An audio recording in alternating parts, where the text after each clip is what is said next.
Welcome to Sleepy Beep. Let yourself arrive here slowly. There's no hurry tonight. Wherever you are, whatever kind of day folded itself up behind you, you can set it down now. You don't need to carry it into the dark. Take a slow, deep breath in through the nose and let it out long and easy, the way you would let air out of a room you no longer needed to keep warm. Feel free to share, if you'd like, what time it is, where you are, and where in the world you're listening from. We always like to imagine the little scattered map of quiet rooms, the lamps going off one by one. Thank you for being one of them tonight. Let's begin. I want to start with something small and strange, something that sounds wrong the first time you hear it, and then refuses to leave once it settles in. Here it is. A yes that you give to everyone is worth nothing. Say it slowly to yourself, the way you'd turn a smooth stone over in your hand in the dark. A yes you give to everyone is worth nothing. Not because the yes is a lie, not because you don't mean it, but because of something quieter and stranger than that, something about how the human mind reads other human minds and what it does with a signal that never changes. Stay with me because this is going to be a gentle walk, not a lecture. We're going to take the thing you've probably been told your whole life, the simple kind instruction to be nice, to be agreeable, to keep the peace, and we're going to turn it over very slowly and look at the underside of it. And what we find there is going to be a little surprising. It might even be a relief. Because if you are someone who has spent years being kind, being accommodating, being the one who smooths things over, and you have quietly wondered why it never quite seems to earn you the trust or the respect you'd expect it to earn, then there is an answer waiting for you. And it isn't the answer the world usually gives. The world usually says the problem is you. The world says you must not believe in yourself enough. Tonight we're going to find a kinder, truer answer than that. And it has nothing to do with your worth. Let's go back to that small, strange sentence. A yes you give to everyone is worth nothing. To understand why, we have to think for a moment about what a signal even is. Imagine you're standing at the edge of a quiet harbor at night, and far out on the black water, there's a lighthouse turning. The light sweeps around, and then there's darkness. And then the light again, on, off, on, off. That rhythm is what makes it useful. If that lighthouse decided one night to simply stay on, to beam steadily in every direction all the time, never turning, never resting, never going dark, it would stop being a lighthouse. It would just be a glow on the horizon. The information lived in the turning, in the difference between light and no light. Take away the difference and you take away the meaning, even though the lamp is just as bright as it ever was. There's a man named Michael Spence who thought very carefully about this idea, not with lighthouses, but with people and the choices they make and the things they do to tell each other who they are. His work is called signaling theory, and the heart of it is simple enough to hold in a sleepy mind. A signal only carries information if it's selective, if it costs something, or if it isn't given out to absolutely everyone. The moment a signal becomes free, automatic, guaranteed, it stops telling you anything at all. It becomes like that lighthouse stuck on, just background glow. And there's a biologist, a man named Amotz Zahavi, who saw the very same thing out in the wild world of animals, and he gave it a name that I love for how plain it is. He called it the handicap principle. The idea is that for a signal between two creatures to be honest, to be trustworthy, it usually has to be costly. It has to be something the sender couldn't easily fake. A signal that's cheap and easy and given out to everyone indiscriminately carries almost no honest information, precisely because it costs nothing to give. The expense is the proof. The selectivity is the meaning. Now bring that gently back to you, lying there in the dark. Bring it back to the kindness you offer the world. If your approval is given to everyone all the time, no matter what, then think about what's happened to it. It's become that lighthouse that never turns off. It's become a signal with no variation in it. And the people around you, even the ones who love you, even the ones who'd never say it out loud, even the ones who aren't aware they're doing it at all, their minds are quietly reading you the way every human mind reads every other. And what their minds find when they try to read your yes is that it never changes. You approve of everything. You agree with everyone. You say the kind thing in every direction. And so your kindness, through no fault of its warmth, has slipped below the threshold where it can carry any information at all. It has become noise, pleasant noise, soft noise, but noise. The mind cannot use it to learn anything about what you actually think, or what you actually value, or who you actually are. I want to be careful here because this is tender ground, and the last thing I want is for you to hear this as a scolding. This is not a flaw in your heart. This is a feature of how minds work. The very generosity that makes you offer your approval freely is the same thing that, without anyone meaning it, drains that approval of its weight. Your warmth is real. It's just become unreadable. And we're going to spend our whole night together understanding why that happens, and then gently what you might do about it, in a way that doesn't ask you to become someone colder or harder than you are. So let that first thread rest there for now, glowing quietly. A yes you give to everyone is worth nothing. We'll come back to it again and again. Let's pause here for a moment. Take another slow, deep breath. Notice how your body feels against whatever's holding it, the mattress, the cushion, the weight of the blanket. There's nothing to figure out tonight, nothing to solve. You can just listen and let the ideas drift past like the light from that lighthouse, on, off, on. When you're ready, we'll continue together. So we've started with the idea that kindness, when it's given without any selectivity, loses its information. But there's a second turn to this, and it goes deeper. And it surprised me the first time I really sat with it. It isn't only that your kindness stops carrying information, it's that the sheer effort of it, the maxed out, turned all the way up quality of your niceness, can quietly transmit the wrong information. It can broadcast something you never meant to say. To see this, I want to introduce you to the work of a psychologist named Susan Fiske, who, together with her colleagues Amy Cuddy and Peter Glick, spent years studying a question that's almost embarrassingly basic, and yet turns out to be one of the foundation stones of how we read each other. The question is this: when you meet another person, when you first lay eyes on a stranger, what is your mind actually trying to figure out? What are the very first things it wants to know? Their answer, which they laid out in their work on something called the Stereotype content model back in 2007, is that the mind reaches for two things, almost instantly, almost before thought. Two dimensions. Two questions running underneath everything. The first question is about warmth, and warmth here doesn't mean cozy or pleasant exactly, it means intent. The mind is asking, is this person a friend or a foe? Do they mean me well or do they mean me harm? Are they on my side or against it? That's the warmth axis. It's the oldest question there is, really. The question a creature in the dark has always had to answer about another creature in the dark. Friend or threat. And the second question, running right alongside the first, is about competence. And competence here means ability. The mind is asking, all right, whatever this person intends, friendly or hostile, can they actually act on it? Are they capable?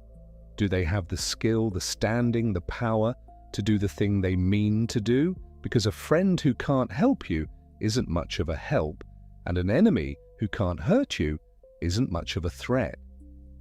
So the mind wants both readings. Intent and ability, warmth and competence. Together they tell you almost everything you need to know about how to stand near another person. Now here is the part that matters for us tonight, the part that turns this from a tidy bit of psychology into something that might explain a quiet ache you've carried for years. Fiske and her colleagues found that these two dimensions, warmth and competence, don't simply add up. They trade off against each other in how we perceive them. They pull in opposite directions. When the mind reads someone as extremely high in one, it tends, almost as a reflex, to read them as lower in the other. Crank one dial all the way up, and the other dial, in the observer's mind, tends to drift down. Sit with what that means for the person who is very, very nice, the person who maxes out warmth, who is agreeable in every direction, accommodating to everyone, soft and pleasing and eager to be liked. By turning the warmth dial all the way to its limit, that person is, without intending it, nudging the other dial down. The competence reading falls, and so the very nice person gets quietly filed, in the observer's mind, as warm but not capable, pleasant but not powerful, kind but not someone whose judgment carries weight, low status, low competence, a friend, sure, but not a force. Let me give you a small everyday picture for this because the idea is a little abstract on its own. Think about how we behave around someone we want something from, someone above us, a boss, a person whose approval we need. What do? We get warm. We get agreeable. We laugh a little too quickly at their jokes. We soften our disagreements into nothing. We make ourselves pleasant and easy and accommodating because that's the ancient posture of the person lower in the pecking order trying to stay safe and stay liked. Now think about how two genuine equals behave. Two people of the same standing who respect each other. They disagree openly, easily. They push back. They say, no, I don't think that's right. And they say it without fear because they aren't managing anyone. The subordinate ingratiates. The equal disagrees. That's the deep pattern. And so when you are nice to everyone all the time, with maximum warmth and minimum friction, you are unconsciously performing the posture of the lower status person. You are doing, in every direction, the thing people do when they're beneath someone and want to stay safe.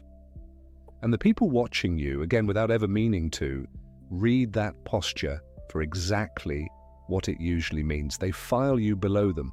And here's the sting, the thing that ties it back to trust. We do not trust the judgment of people we've filed beneath us. We discount it.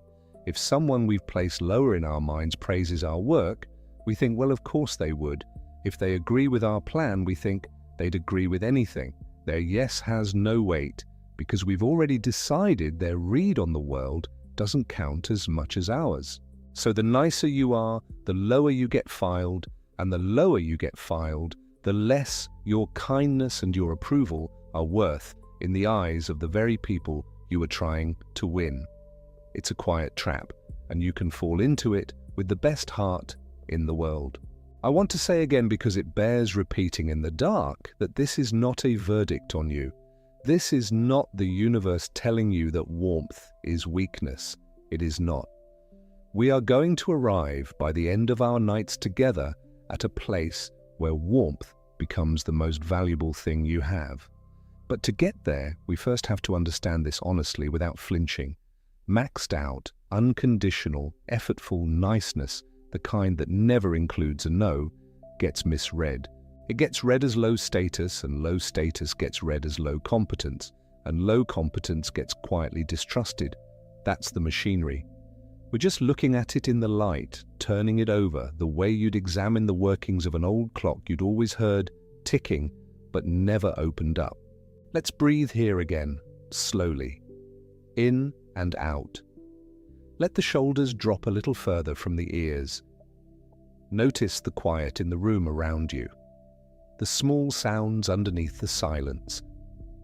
There is nothing you need to hold on to from all of this. If one image stays with you, the lighthouse, the 2 dials, that's more than enough. When you're ready, we'll go on a little deeper. There's a third piece to this opening puzzle, and it might be the one that explains the strangest part of all, Because so far we've talked about kindness losing its information and about effortful warmth being misread as low status. But there's something even less intuitive lurking underneath, and it has to do with the very nature of trust itself. With what trust actually is and what it actually needs in order to grow, we tend to think of trust as a simple thing. We tend to think you trust someone because they're good to you, because they're warm, because they're kind, because they wish you well, and that's part of it, certainly. But it turns out to be only part. There were 3 researchers, Roger Mayer, James Davis, and David Scorman, who in 1995 put together one of the most careful, most enduring maps of what trust is actually made of. They looked at why one person comes to trust another, and they found that it rests on 3 legs, not 1.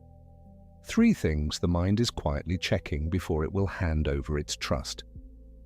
The first leg they called ability. That's close to the competence we just talked about. Can this person actually do the thing? Are they skilled, capable, competent in the area that matters? You don't trust a kind but clumsy surgeon to operate on you simply because they're kind. Ability matters. The second leg they called benevolence. And this one is the warmth. This is the leg most of us think is the whole table. Benevolence means, does this person wish me well? Do they have my good at heart? Are they on my side? And here is where the very nice person tends to live. The very nice person is, if nothing else, high in benevolence. They radiate goodwill. They wish everyone well.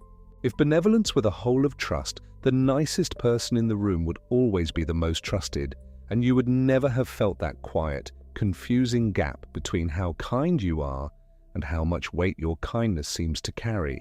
But there's a third leg, and it's the one that changes everything. They called it integrity. And integrity in this map means something very specific. It means that the person adheres to a set of principles, that they have values, commitments, lines they hold to, things they will and will not do. A person of integrity is a person you can read because they stand for something, and that something stays put. Their principles are like the fixed stars you can navigate by. You know where they are. You know what they'll defend and what they'll refuse. And because of that, you can predict them, you can model them, you can build something on them, the way you can only build on ground that holds still. Now feel the trap close, very softly, around the person who agrees with everyone. The person who has no observable no. They may be brimming with benevolence. They may wish the whole world well. But where are their principles? Where are the fixed stars?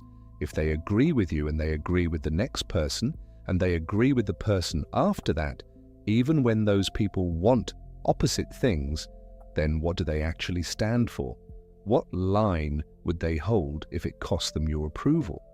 The constant yes man fails the integrity test, not because they're a bad person, but because they've made themselves unreadable. They've given you no data. You cannot tell what they truly value because they've never let a value show by refusing anything in its name. And here is the part that I find almost heartbreaking, because it's the exact reverse of what the nice person hopes for. Trust requires predictability. To trust someone, you have to be able to predict them at least a little. You have to be able to say, I know what this person will do, I know where they'll stand, but predictability requires variance. It requires that the person sometimes says yes and sometimes says no, so that their yes and their no actually means something and you can learn the pattern. A person who only ever says yes is paradoxically deeply unpredictable. Unpredictable in the worst possible way, because you genuinely cannot tell what's underneath the yes. Let me give you the picture that makes this real. Imagine you propose an idea to 2 different people. The first one is your honest friend, the one who's told you no before, who's disagreed with you to your face, who has visible principles you've bumped up against. This first person hears your idea and says, yes, I think that's good, let's do it. The second person is the one who agrees with everything, who's never once pushed back on you, whose yes you've heard 1,000 times in 1,000 directions.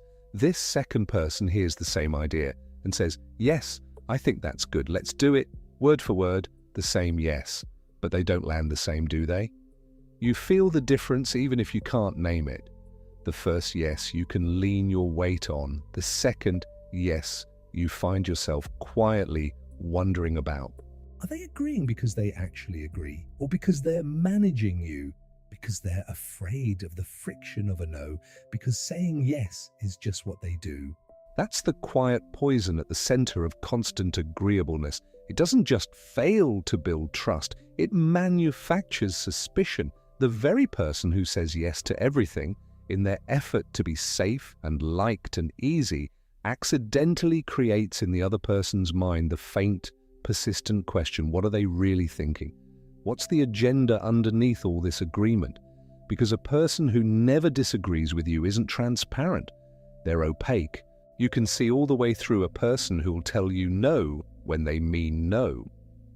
You can't see through a person who only ever says yes because the yes is a curtain, and you've no way of knowing what it's hiding, if anything. The constant yes man, trying with all their heart to seem trustworthy, becomes the one figure in the room whose trustworthiness you secretly can't confirm. I know that's a hard thing to hear. If you recognize yourself in it, I know there might be a part of you tonight thinking, but I'm not hiding anything. My yes is real. I really do want to help. I really do agree. And I believe you. I do. That's the cruelty of this whole machinery, that it works on the genuinely kind exactly as it works on the manipulative, because the observer's mind can't tell the two apart from the outside. From the outside, the genuinely kind person with no observable no and the schemer with a hidden agenda produce the same data, which is to say, no data at all. The same unbroken stream of yes. And so the genuinely kind person pays the price meant for the schemer. Their honesty gets taxed at the rate set for hidden agendas simply because they never let their no show and so never proved they had one to show. So here we are at the end of this first stretch of our walk, holding 3 quiet truths in the dark, and they all point the same direction. The first, that a yes given to everyone carries no information, the way a lighthouse that never turns off stops being a lighthouse. The second, that maxed out warmth gets misread as low status and low competence, and we quietly distrust the judgment of those we've filed beneath us.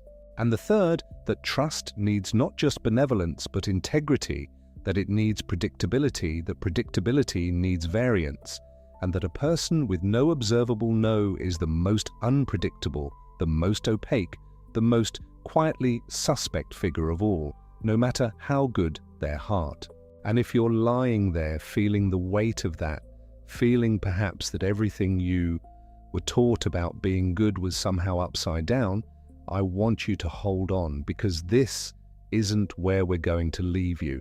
This is only the diagnosis, the honest opening of the clock to see the gears. The answer, when we get to it, isn't going to ask you to become cold. It isn't going to ask you to harden or to dominate or to win. The answer is going to be gentler and stranger than that. And it's going to give your kindness back to you with its full weight restored, because there's a difference, a real and rescuing difference, between kindness and the thing that's been masquerading as kindness all this time.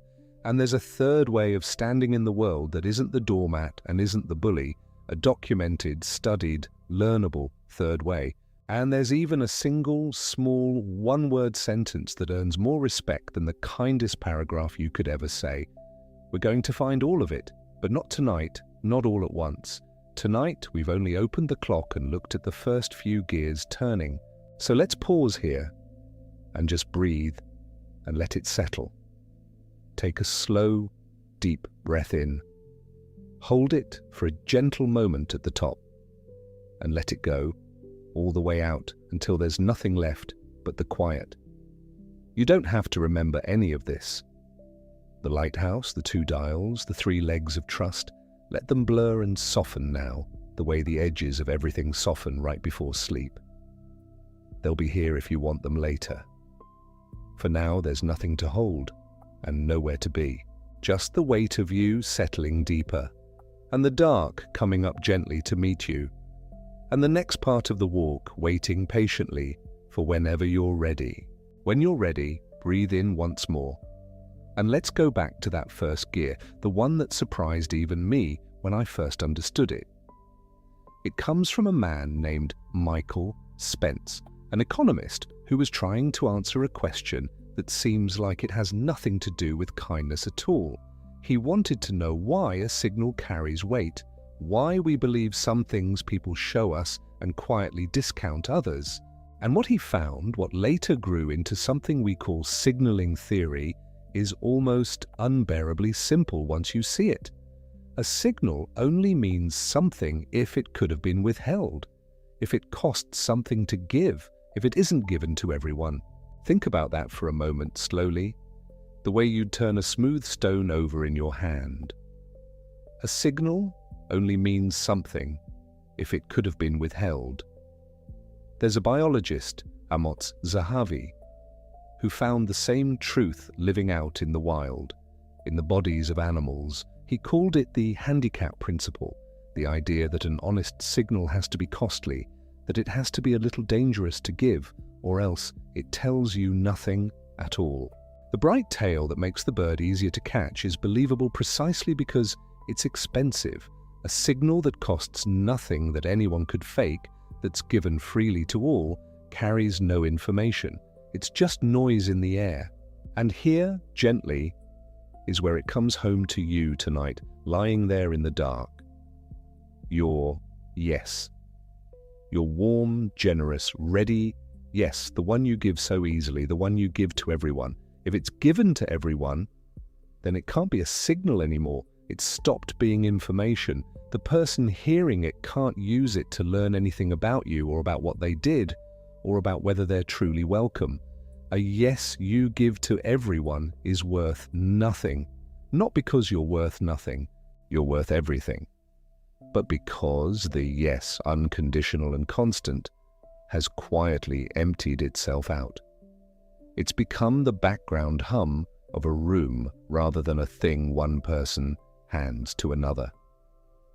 And the strange ache underneath all of this is that you've been spending yourself, paying real costs, giving real warmth, and the currency you've been paying it in has slowly stopped buying anything at all.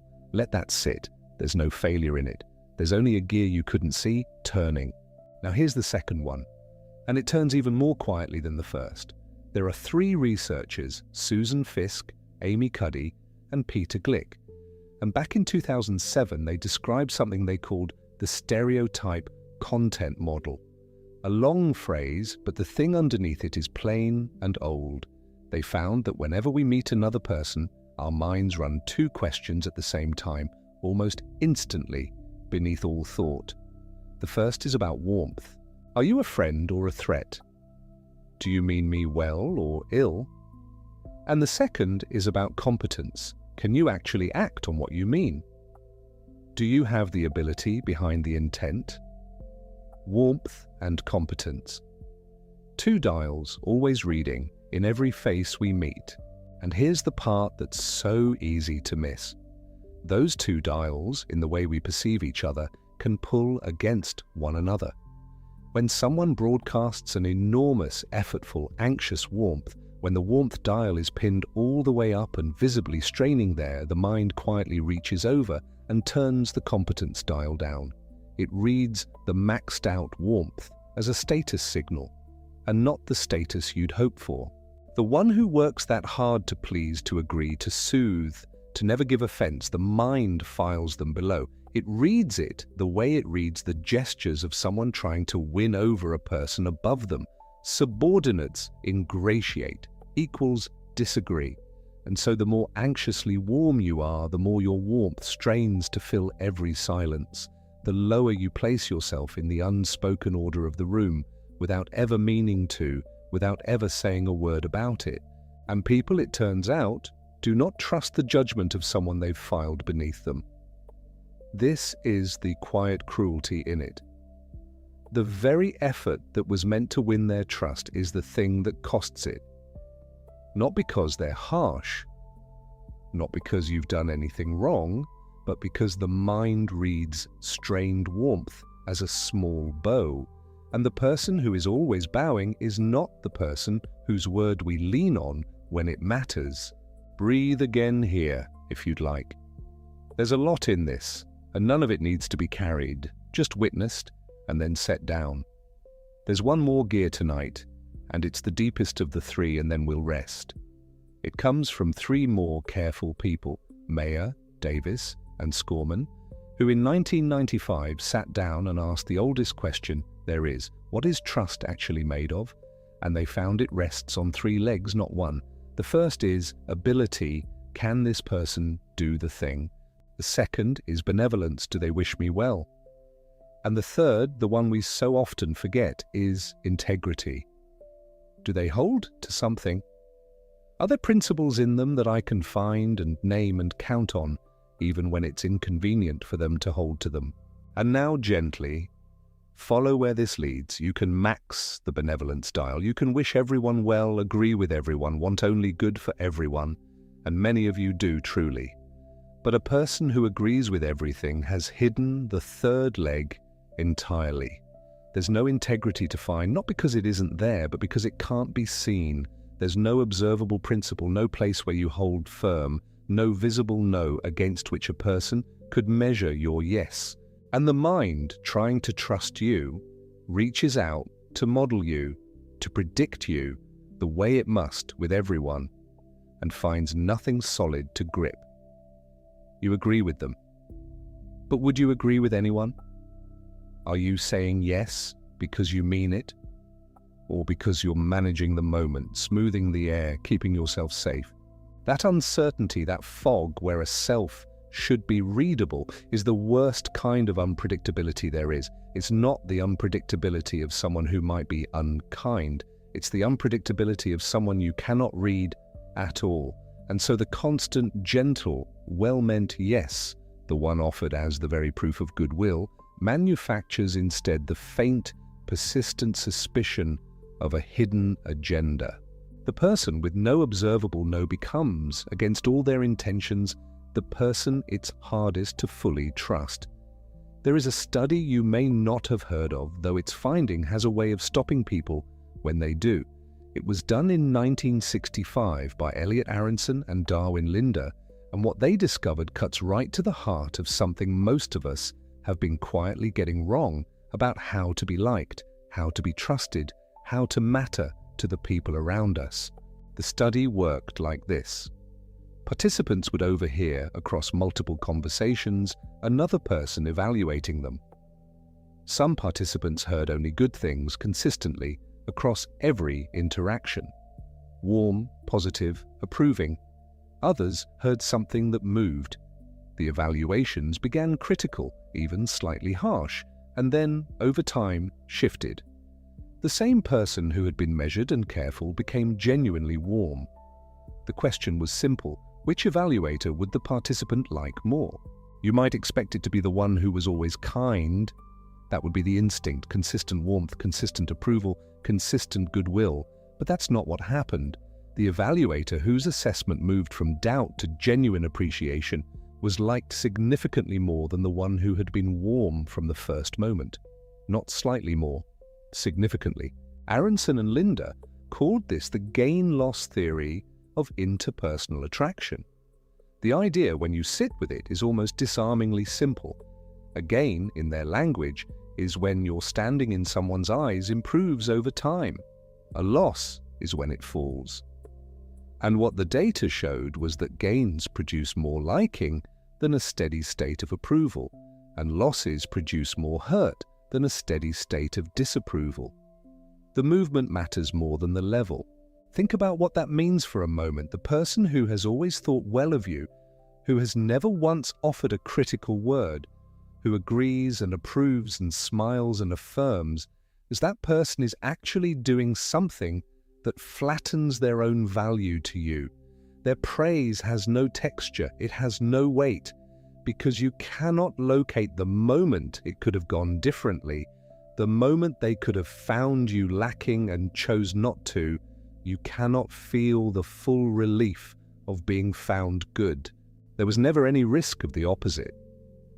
But the person who looked at you carefully first, who did not rush to approve, who maybe saw something to question or something they weren't sure about, and who then, after that honest appraisal, came around to warmth and appreciation, that person's good opinion lands in a completely different place inside you. It means something. It carries the weight of the road it traveled to get there. Without knowing that you know it, that their approval was not handed out freely, you had to earn it, and so you believe it. This is not a minor or academic point. It lives in every relationship you have ever had. Think of the teacher who was hard on you and then believed in you, and how that belief settled into you differently than encouragement from someone who believed in everyone. Think of the colleague who was honest about a problem with your work before they said what was good about it, and how you trusted their praise afterward in a way you couldn't quite trust the colleague who always said everything was wonderful. The mechanism is the same. Approval that has cost something to the approver, approval that has traveled through doubt or friction or honest assessment, is worth more. It is more trusted. It is more felt because it is more real. And this is what the person who is always agreeable, always affirming, always enthusiastic, is quietly, unintentionally destroying.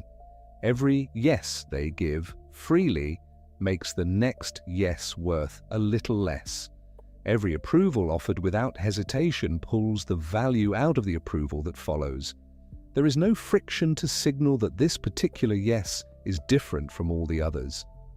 No moment of genuine assessment that the listener can point to and think, yes, this one they actually mean. The constant approver is drowning their own signal in noise. They think they are being generous. They are being expensive to themselves without knowing it.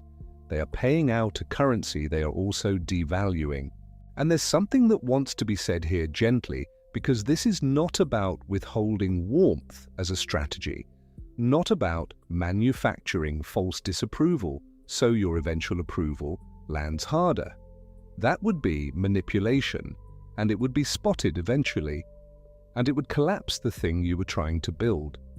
The point is something quieter and more honest.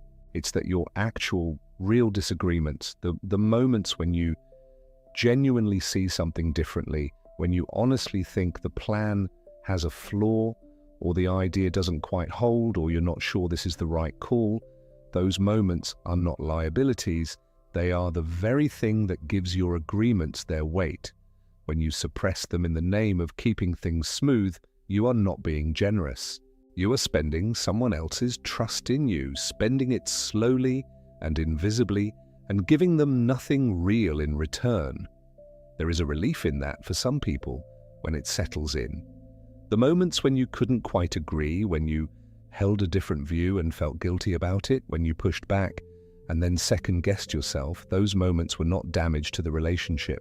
They may have been exactly what kept it honest, exactly what made the times you did agree mean something. Now let's go a little further, because there is another experiment that belongs here, done by the same Elliot Aronson, this time with colleagues named Ben Williman and Joanne Floyd in 1966. And it is one of those findings that seems almost too small to matter until you realize it touches something very large. They recruited college students to listen to recordings of someone taking a quiz.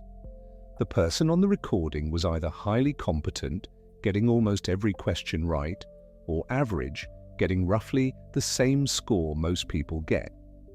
And then, in some versions of the recording, something happened.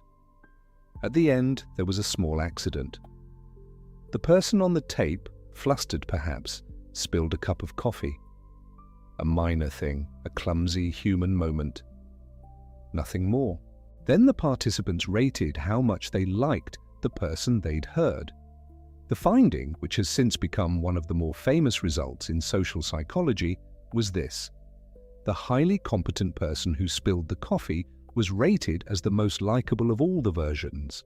More likable than the competent person who didn't spill anything, more likable than the average person either way. Aronson called it the pratfall effect. A pratfall, in the old theatrical sense, is a fall, a stumble, a clumsy mishap. And the effect is that a pratfall, a small human imperfection, actually increases liking for someone who is otherwise seen as highly capable. It humanizes them, it makes them approachable, it signals in some wordless way that they are real, that the competence is not a performance, that behind the skill is an actual person who spills things. And the reason this belongs here, in a conversation about what it costs to be too agreeable, is that flawless agreeableness functions the same way as flawless performance. It is, from the outside, a kind of perfection. The perfectly nice person never loses their temper, never disagrees, never lets an impatience show, never holds a boundary that creates friction. They are, in their niceness, seamless, and seamless is, paradoxically, not entirely believable. We respond to the pratfall, to the spilled coffee, because it breaks the performance and shows us the person. A flaw, a rough edge, a moment of honest impatience or genuine disagreement works the same way. It interrupts the smoothness and reveals that there is an interior. That the warmth you've been offered isn't a carefully maintained surface, but an actual state, with textures and edges and moments when it has to work against something else in the person to stay warm. That is what makes warmth feel real. Not its unbrokenness, its persistence through the things that test it. And the person who is always agreeable, always smooth, always perfectly accommodating, is offering you the equivalent of perfect performance on the quiz without ever spilling the coffee. They are impressive in a way. You might admire the consistency, but you don't quite settle into them. There's nothing to grab onto that tells you this is a person and not a careful management of your perception. The niceness that never costs anything never quite reads as real. And what doesn't read as real doesn't build the deep kind of trust that makes you want to lean into a relationship, to bring your actual problems to it, to feel genuinely met by it. This is perhaps the most human thing about all of this. We don't ultimately want to be around someone who is performing well for us. We want to be around someone who is real. And realness requires at least the possibility of an edge, a disagreement, a moment when the smooth surface shows what is underneath. The spilled coffee, the held boundary, the honest no. Here is a small piece of etymology worth pausing on, because language carries old wisdom even when we've forgotten to ask it.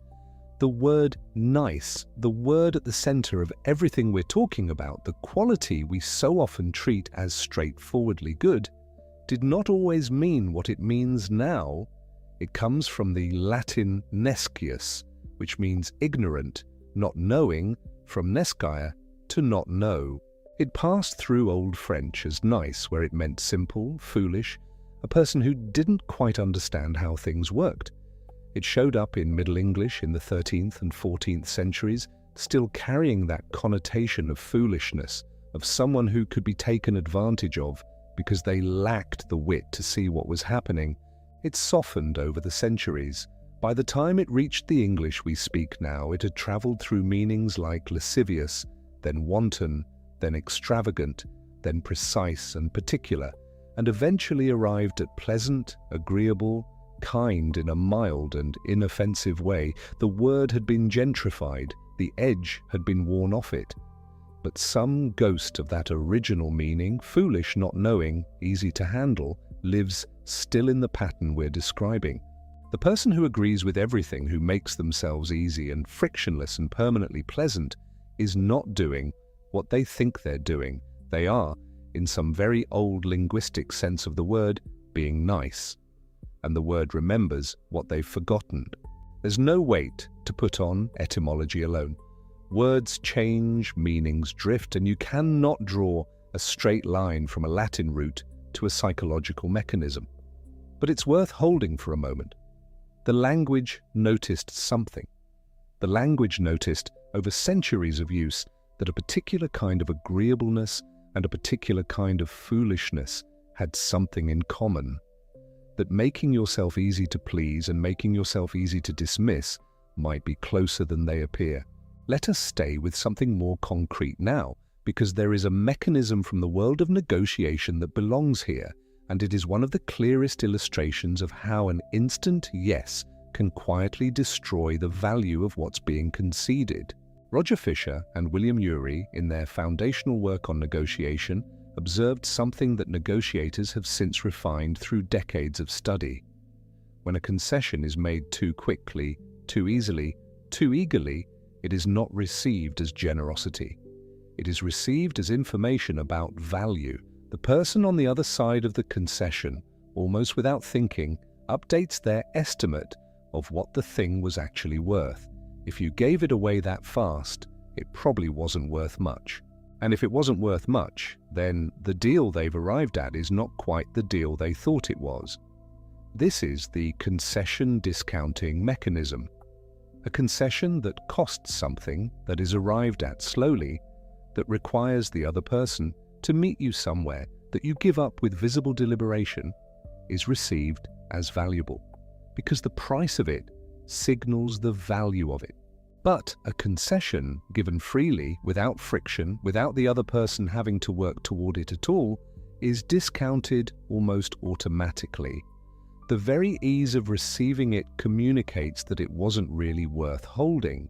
Now take that out of the negotiating room and set it down in the middle of an ordinary life, because this mechanism does not stay politely within formal negotiations.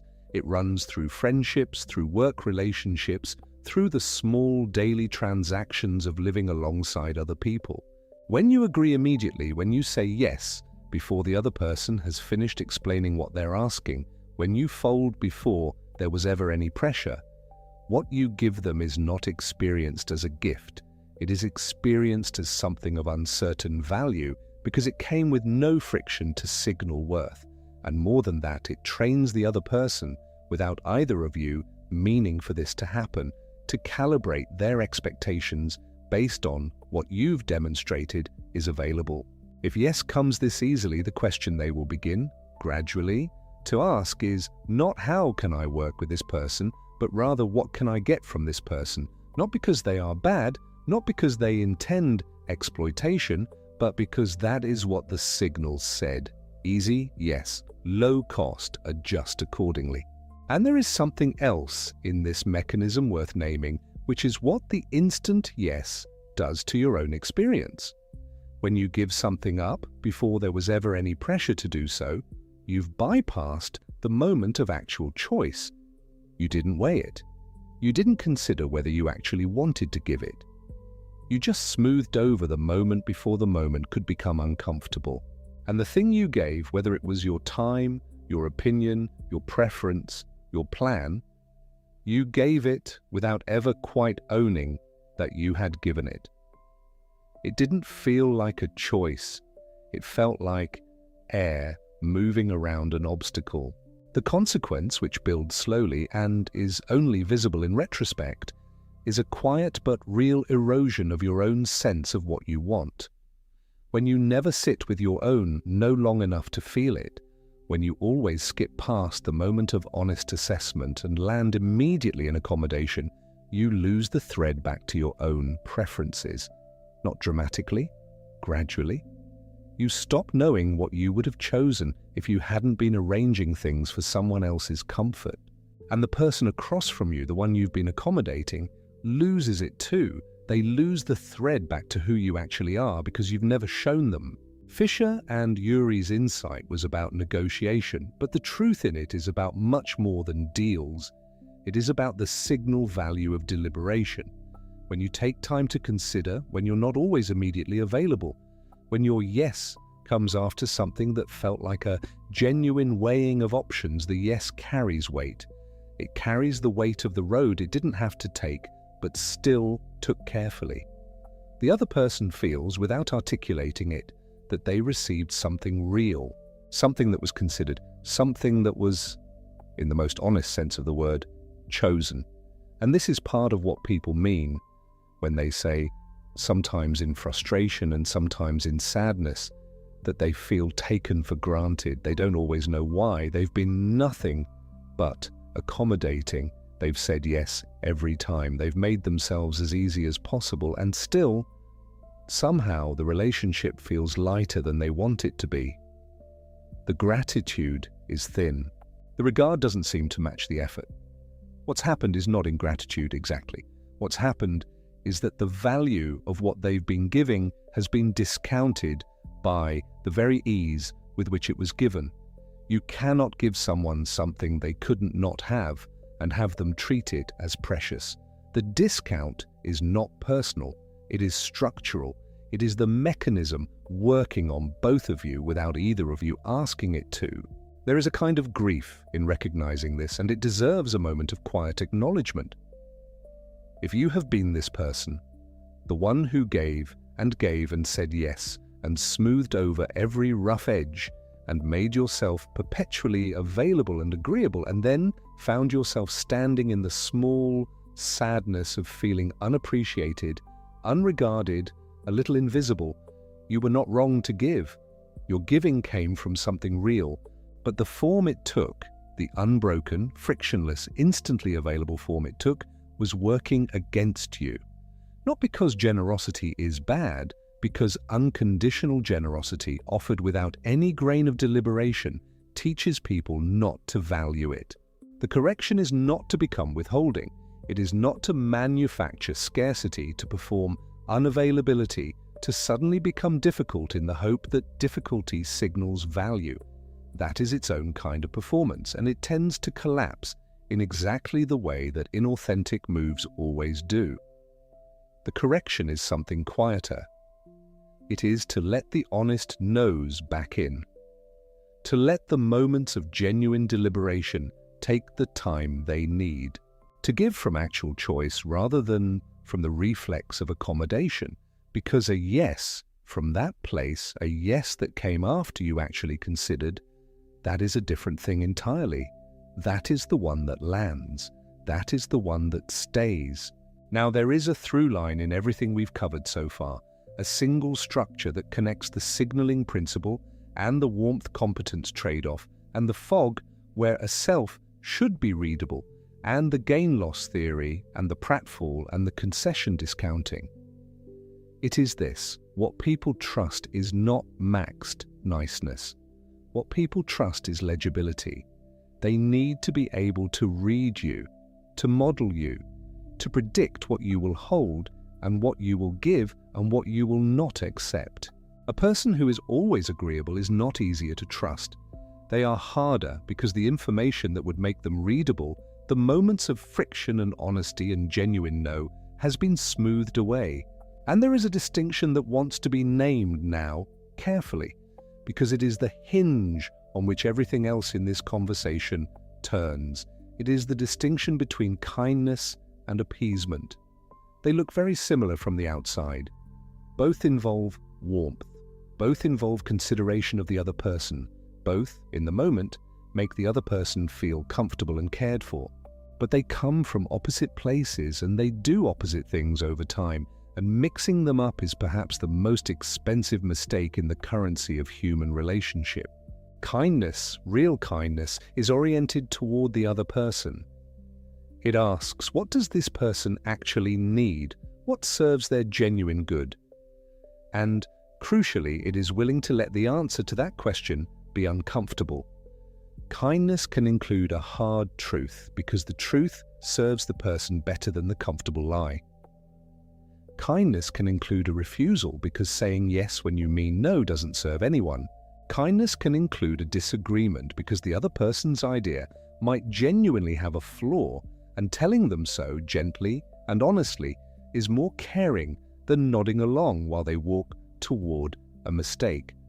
Kindness is, at its core, a form of seeing someone clearly and responding to what you actually see. It is not always comfortable to give or to receive, but it is always oriented outward toward the real good of the real person in front of you. Appeasement is oriented inward. It asks a different question, one that is rarely spoken out loud but is always present underneath. What do I need to do or say or become right now to make this discomfort go away?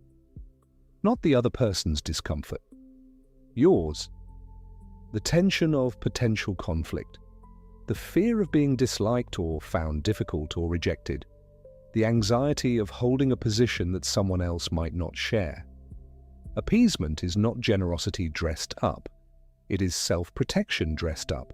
And the reason it matters to name this clearly is that when you mistake appeasement for kindness, when you feel virtuously generous in the act of making yourself agreeable, you lose the ability to notice what you're actually doing. You believe you are giving something, and you are in a sense. But what you are giving is the management of your own anxiety. The other person is the mechanism, not the recipient. This is where the research becomes uncomfortable in a different way. Because the person on the receiving end of appeasement is not getting your care. They are getting your management. And somewhere, often below the level of conscious thought, they can feel the difference. Not always, not immediately, but over time, something in them registers that the warmth coming toward them is not quite unconditional, that it has a function, that it is doing a job. And that registration, even when it never becomes a named suspicion, quietly corrodes the ground the relationship is built on. There is a 1965 study by Elliot Aronson and Linder that makes this visible in a way that is almost difficult to believe when you first hear it. They called it the gain-loss theory of interpersonal attraction. And what they found was this: people do not most like the person who has always liked them. They most like the person who used to seem uncertain or even slightly negative and then came around. The sequence matters more than the sum. Consistent approval, offered from the beginning and never varying, is rated as less meaningful than approval that had to be earned, that was withheld at first and then given. The gain is what produces the liking, not the approval itself. Think about what this means for the person who has decided that agreeing is the path to being trusted. They are working hard, they are nodding, affirming, adjusting their stated views to match the room. And the people around them are, almost invisibly, learning to discount them.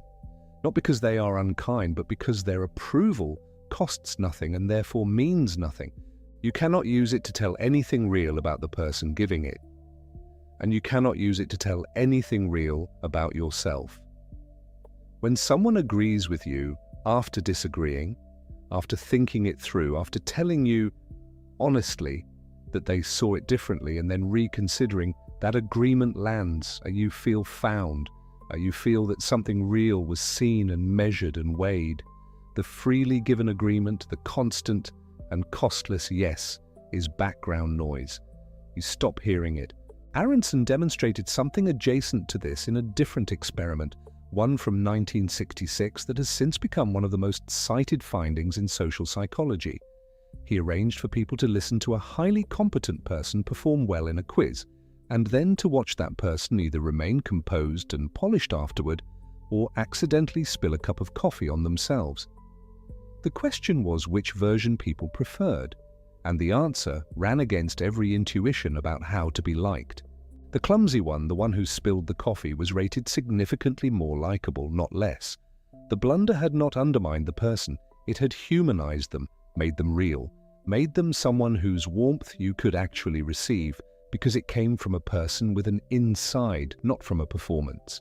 Aronson called it the pratfall effect, and what it points at is something important.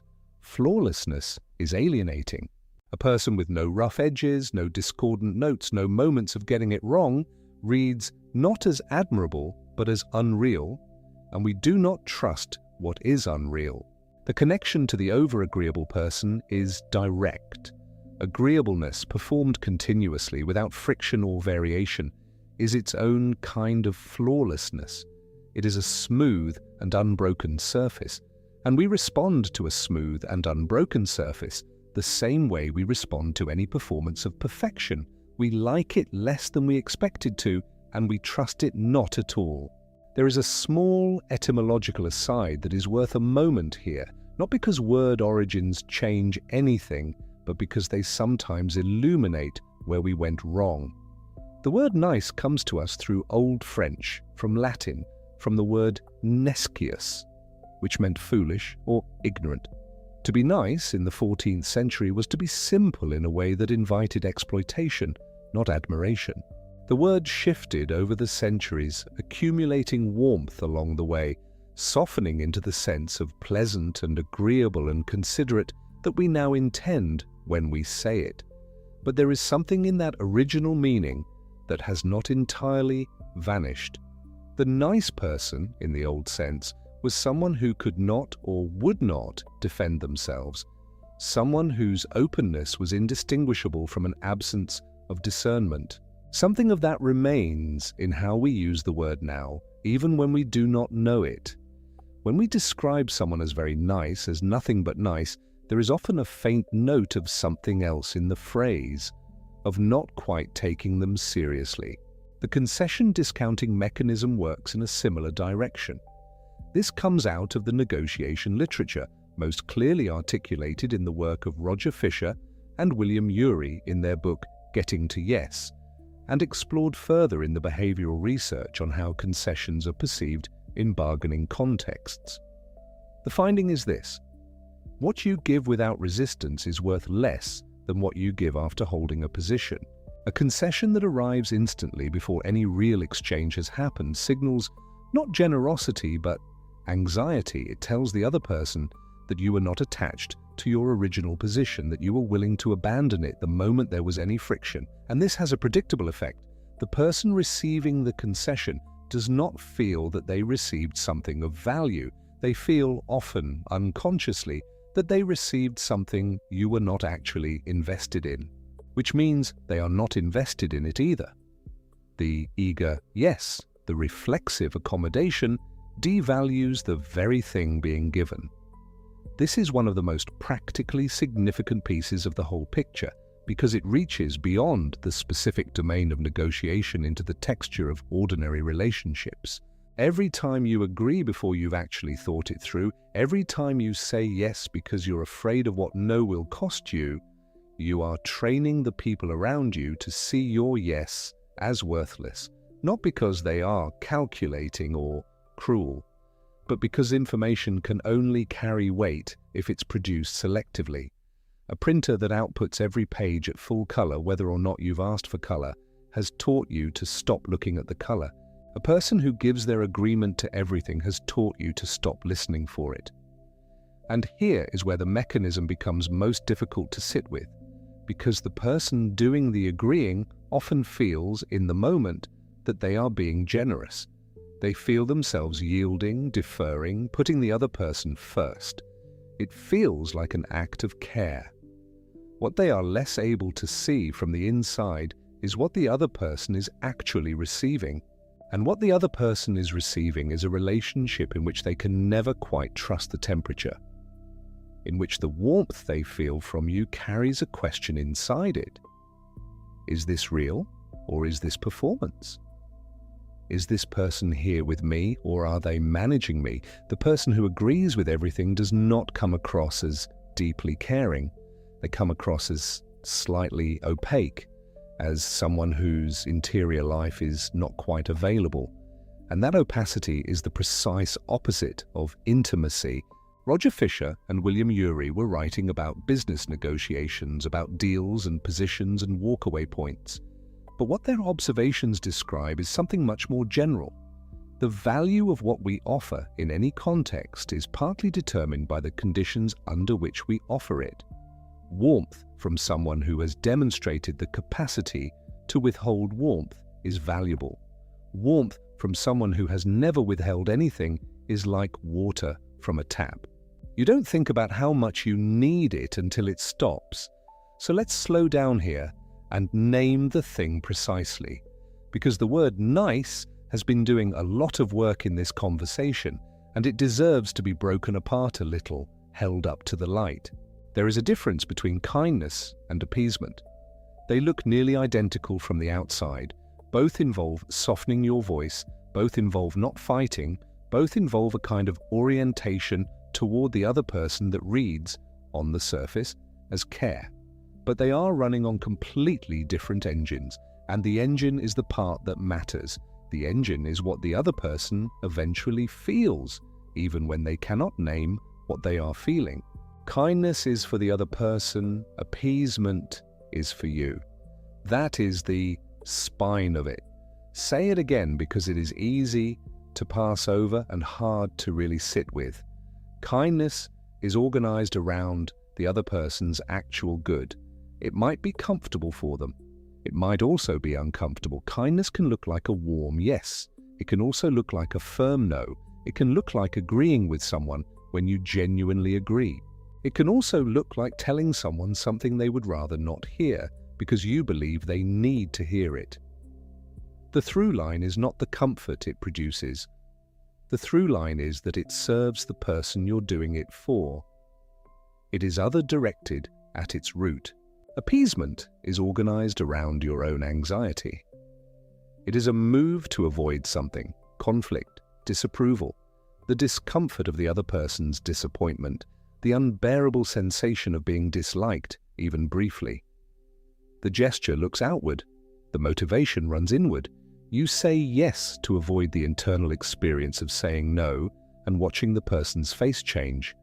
You agree to escape the feeling of disagreement in your own body. You smooth things over not because smooth is what the other person needs, but because rough is what you cannot tolerate. This is not a moral accusation, it is a description of a mechanism. And it matters because it explains something that people who run primarily on appeasement often find deeply confusing. Why doesn't it work? They are giving and giving, accommodating and accommodating, softening every edge, saying yes to every request, smoothing every friction. And the relationships feel thin, still the other people seem to take them for granted, still something goes wrong that nobody can quite name. The reason it doesn't work is that it was never really for the other person. The other person, at some level they may not be able to articulate, eventually senses this, not consciously perhaps, but they begin to notice that when they are around this particular person, they feel slightly more alone than they expected. That the warmth is real, but the person behind it is somehow not quite there. Kindness builds something, appeasement prevents something. These are not the same project. Now here is where it becomes important to be honest about where appeasement comes from, because describing it as simply cowardice or laziness or immaturity misses what is actually happening in the nervous system. A therapist and author named Pete Walker, writing about patterns he observed in clinical work with survivors of childhood trauma, offered a framework he called the fawn response. You will know the other three responses already: fight, flight, freeze. Fight is the instinct to push back against a threat. Flight is the instinct to get away from it. Freeze is the instinct to become very still, to not be seen, to hope the threat passes. Walker's fourth category, fawn, describes something else entirely: moving toward the source of threat, becoming agreeable, becoming helpful, appeasing, accommodating, defusing the danger by removing any possible reason to be its target. It should be said clearly. The fawn response, as Walker describes it, is a clinical model and a working framework, not a settled taxonomic category in the formal diagnostic literature. It emerged from his observations as a clinician and has been widely taken up in therapeutic circles because it describes something many people recognize in themselves. But it is offered here as a useful lens, not as an established empirical fact in the way that, say, the fight or flight response is. With that honesty in place, the framework remains genuinely illuminating, because what Walker is describing is this: for some people, the chronic habit of appeasement is not a personality choice and not a failure of confidence. It is a learned survival strategy. It was at one point functional. If you grew up in an environment where conflict led to danger, where someone's anger was something to be managed, not weathered, then learning to scan constantly for signs of displeasure and move to neutralize them before they became threats was not weakness. It was intelligent adaptation. You were managing something real. The problem is that the brain, once it learns a strategy that works, tends to apply it broadly. It becomes automatic. It fires before you have time to evaluate whether the current situation actually requires it. The boss who raises an eyebrow, the friend who seems vaguely distracted, the partner who goes quiet for a few minutes, all of them can trigger the same old scanning machinery, the same move to diffuse response that once kept you safe. Except now, it is not keeping you safe. It is costing you things you didn't agree to pay. And critically, it is not serving the people you are performing it for. This is the reframe that Walker's framework offers, and that is worth spending a moment with. What you experience from the inside as generosity, as being a good, flexible, accommodating, easy to be with person, may be at its root a fear response, not a virtue, a reflex. This is not comfortable to hear. It is meant to be true, not comfortable. And the reason it matters is that you cannot change a reflex by trying harder to be virtuous. You can only change it by recognizing it for what it is. The person who fawns is not being selfless. They are managing their own threat system, and the management happens to take the form of behavior that looks generous. The other person benefits sometimes, but they are not the organizing principle. Your avoidance of internal discomfort is the organizing principle, and this is the secret the appeasement strategy keeps very carefully hidden, including from the person running it. Let us linger here for a moment, because there is something in this that deserves more than a quick acknowledgement. If you have spent years believing that your agreeableness was a moral quality, evidence of your decency, your care, your consideration for others, then hearing it reframed as a fear response can feel, at first, like an attack, like someone is taking something from you. Your sense of yourself as a good person. But consider what it would mean if the framework is right. If a meaningful portion of your agreeableness has been driven by anxiety rather than choice, then you have been paying a cost you didn't know you were paying to produce a signal that was never quite yours to give. The kindness was real in many moments, the care was real, but threaded through it, perhaps more often than you realized, was a reflex, not a decision.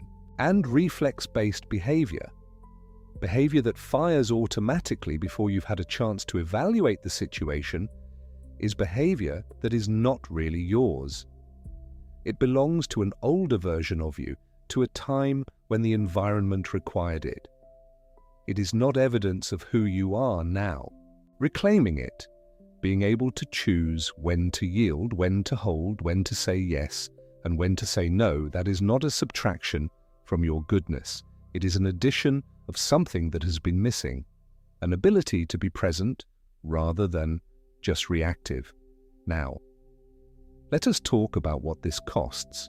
Because appeasement is not free, there is a price being paid, and it is being paid by the person doing the appeasing, and it is being paid in a currency that Ali Hochschild gave a name to in a remarkable book published in 1983 called The Managed Heart. Hochschild was studying flight attendants and bill collectors, two jobs that required, by design, the performance of emotions the worker might not actually be feeling. A flight attendant who is exhausted and privately irritated is expected to present warmth, patience, cheerfulness. The emotional state required by the job and the emotional state actually present in the person are different states. And the labor of managing that gap is to performing the required emotion, of presenting a surface that does not match the interior, Hochschild called emotional labor. The key distinction she drew, and that the organizational psychologist Alicia Grandy later built on experimentally, is between what Grandy called surface acting and deep acting. Surface acting is when you change the outside without changing the inside. You put on the smile, you soften the voice, you produce the agreeable response. But underneath, the real feeling is still there, unchanged, unacknowledged. Deep acting is when you actually work on the internal state, when you genuinely bring yourself to feel something closer to what the situation requires. Both are forms of labor, but surface acting is, in Grande's research and in the broader organizational psychology literature, the one that costs more. Because when you surface act, when you perform warmth you do not feel, agreement you do not hold, enthusiasm you do not experience, you are running two processes simultaneously: the authentic internal state and the managed external presentation. Holding them separate continuously is exhausting in a way that is difficult to describe and easy to underestimate. It is not the acute exhaustion of having run a long race. It is the slow burn depletion of having held a very heavy thing for a very long time while pretending it was light. What the research links this to is burnout, real, clinical-grade emotional exhaustion, depersonalization, a progressive loss of the sense that any of it matters. The person who has been doing this for years, performing agreeableness that does not match their internal state, agreeing with things they do not agree with, softening reactions they actually feel quite sharply, eventually runs out of something, not all at once, gradually and then quite suddenly, and then quite... Now here is what makes this particularly difficult. The person in their life who has been on the receiving end of all this performed agreeableness has no way to see it happening. From where they stand, their person has seemed fine, easy, accommodating, no complaints, no friction, smooth surface all the way down. And then something shifts. The accommodating person withdraws or goes cold, or finally says something sharp and resentful that seems to come from nowhere. And the other person is genuinely confused. What changed? Where did this come from? It came from the inside, from the accumulation of everything that was never said. This is the mechanism that the sociotropy literature describes in clinical terms. And it is worth naming Aaron Beck here, the psychiatrist whose work on cognitive patterns in depression helped map this territory. Sociotropy refers to a cluster of traits organized around extreme dependence on relationships and approval, an intense investment in being liked, in avoiding rejection, in maintaining harmony at any cost. Beck and subsequent researchers found that highly sociotropic individuals, people organized around these concerns, showed elevated rates of anxiety and depression. And they showed something else, something that is directly relevant here: lower relationship satisfaction. Not just for themselves, for both parties. Think about what that means.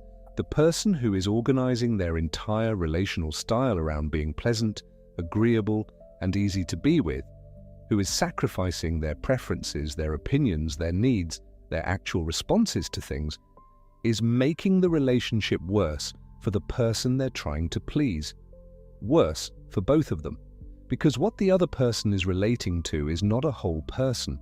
It is a curated surface, a carefully managed presentation of pleasantness from which all the rough and inconvenient and genuinely individual parts have been removed. You cannot have real intimacy with a surface. Intimacy requires contact, and contact requires two real things meeting. If one of the things has been smoothed away, its edges filed down, its particular reactions suppressed, its actual opinions replaced with reflections of yours, then what is happening in the relationship is not connection. It is something closer to looking in a mirror. And mirrors are comfortable in a certain way. They give you back exactly what you bring. They never surprise you, they never challenge you, they never tell you anything you didn't already know, but you do not become close to a mirror. You do not trust a mirror. You do not feel known by a mirror, and you do not feel that it knows you. The person who has spent years being relentlessly agreeable has, in a way they did not intend and perhaps did not notice, been removing themselves from the relationship, editing themselves out, piece by piece, preference by preference, until what is left is a presence in the room but not quite a person in the room. And the other people in their life have felt this in the way we feel things before we can name them. A mild unease, A sense that something is slightly off, that the warmth is real but the depth is somehow not there. This is the delayed honesty debt, and it runs in two directions. In one direction, everything the appeasing person has suppressed doesn't simply disappear. Unexpressed needs accumulate. Unspoken disagreements layer up.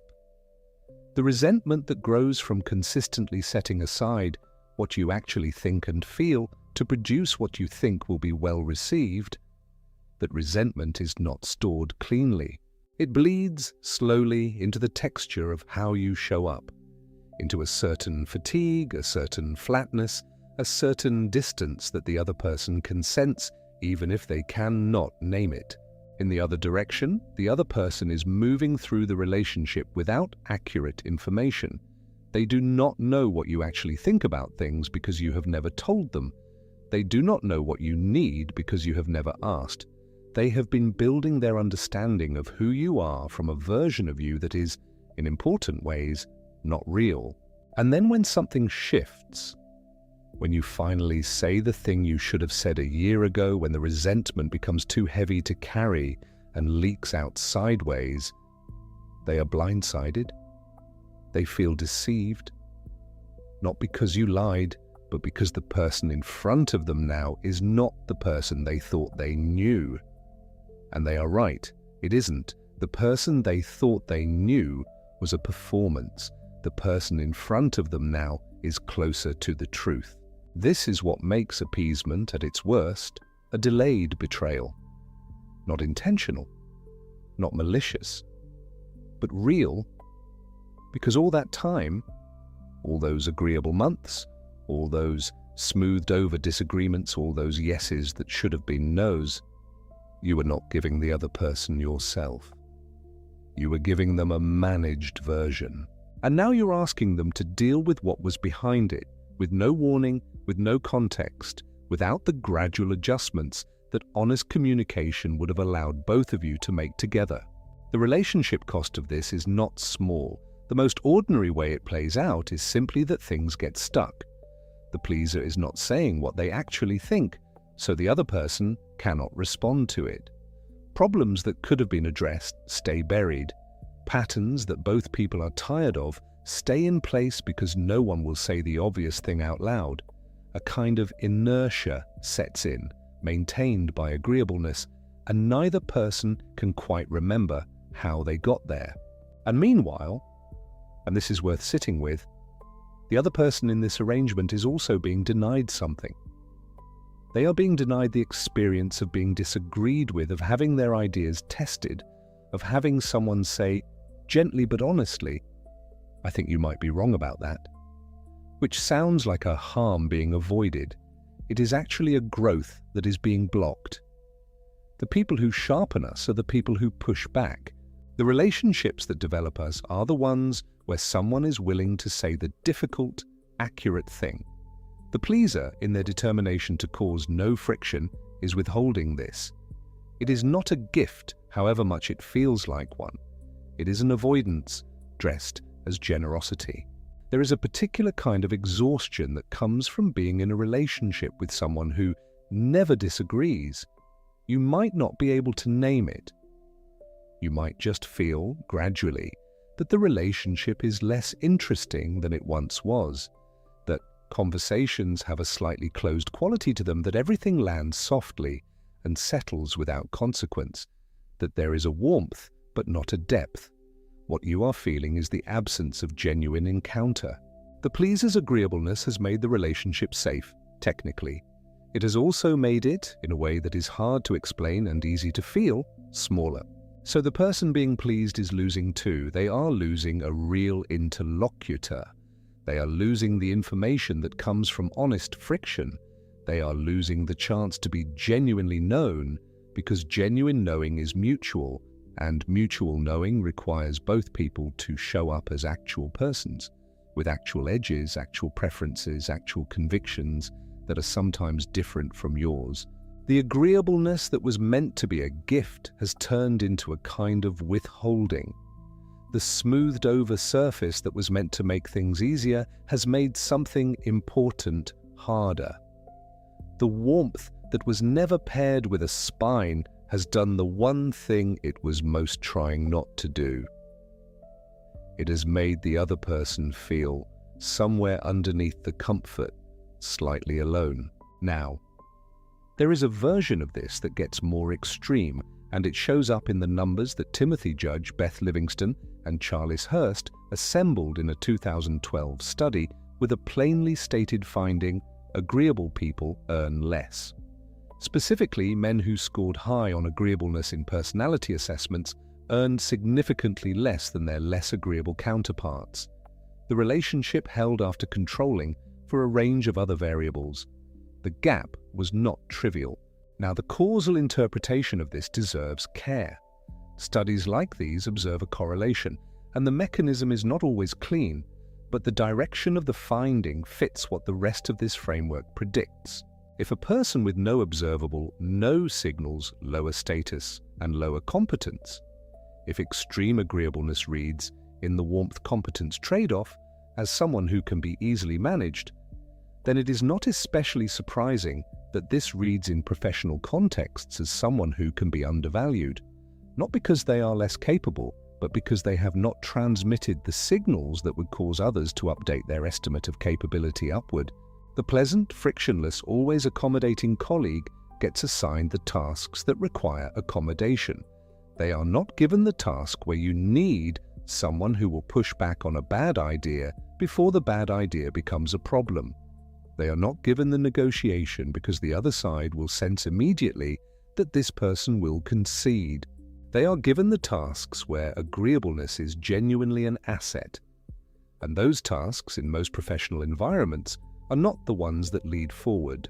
The finding from Judge and colleagues should not be read as "be less kind." It should be read as what it actually shows: that the professional world, like the social world, is reading something in agreeableness that the agreeable person does not mean to transmit. A signal they are sending without knowing they are sending it. A message that says, "I can be overridden." And people tend, eventually, to take that offer. The burnout mechanism and the overlooked at work mechanism are not separate problems.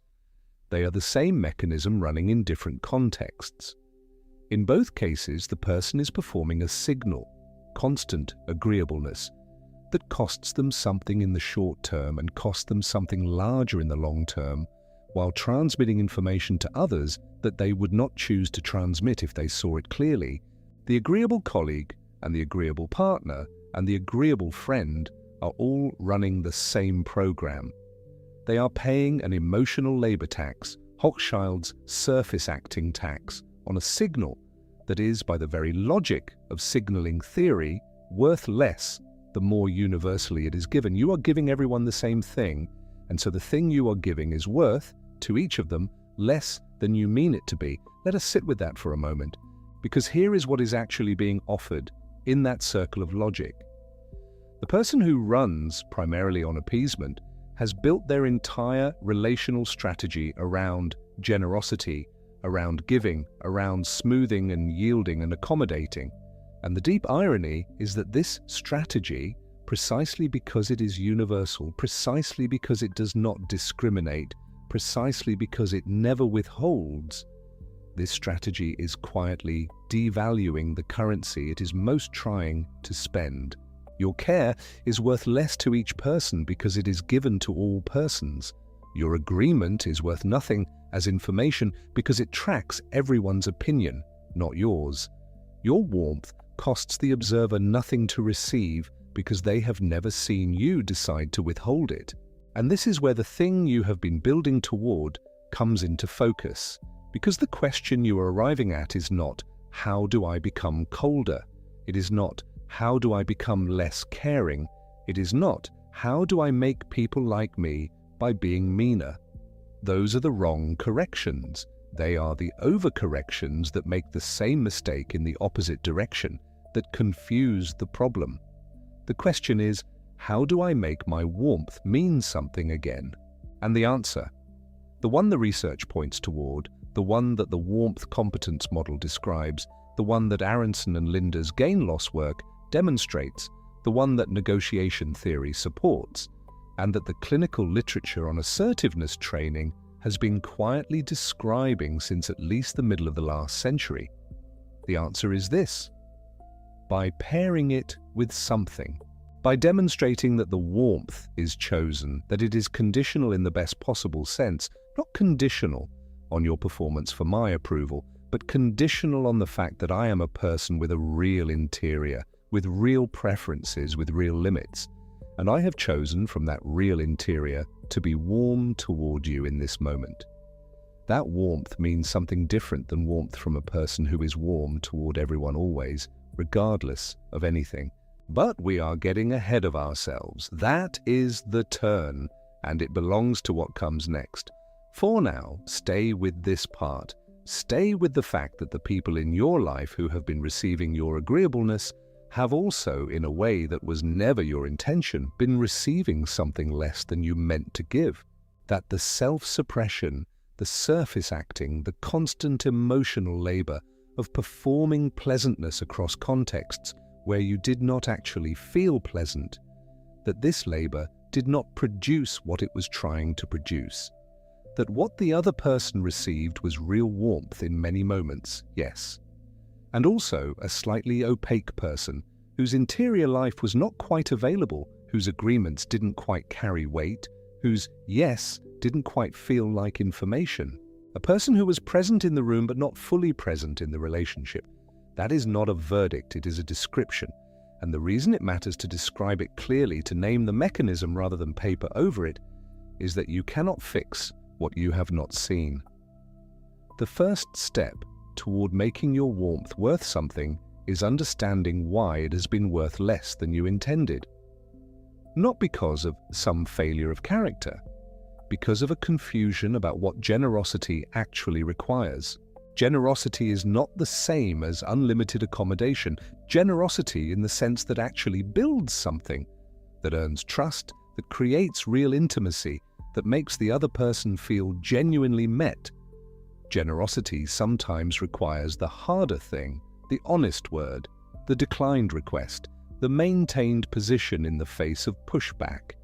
Not as armor, not as aggression, not as a power move, as honesty, as the willingness to be known as a person who is actually there, with an actual interior, making actual choices. Not simply a warm surface that reflects back whatever is in front of it. Because here is what the other person in your life is, at some level, hoping for. Not someone who will always agree with them. Not someone who will smooth every friction. They are hoping for someone real. For an encounter with a person whose responses can be trusted because those responses are genuine, because they come from an interior that is actually present, actually felt, actually theirs. They are hoping to be known by someone who is knowable. And a person who agrees with everything is not quite knowable. There is nothing to hold on to, no edge, no grain, no particular thing that is distinctly theirs. The appeasement strategy tries to give the other person everything they want in the hope that this is the path to closeness. What it accidentally takes from them is the one thing that closeness actually requires: you. The actual particular, sometimes inconvenient, occasionally disagreeing, genuinely present you. And that person, that real, full, sometimes says no person, is what they came for. Even when they don't know how to say so. Even when the appeasement feels good in the short term.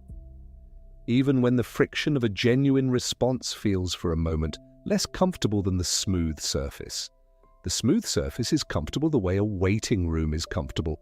Everything is acceptable and nothing is memorable, and there is nothing of yours on the walls.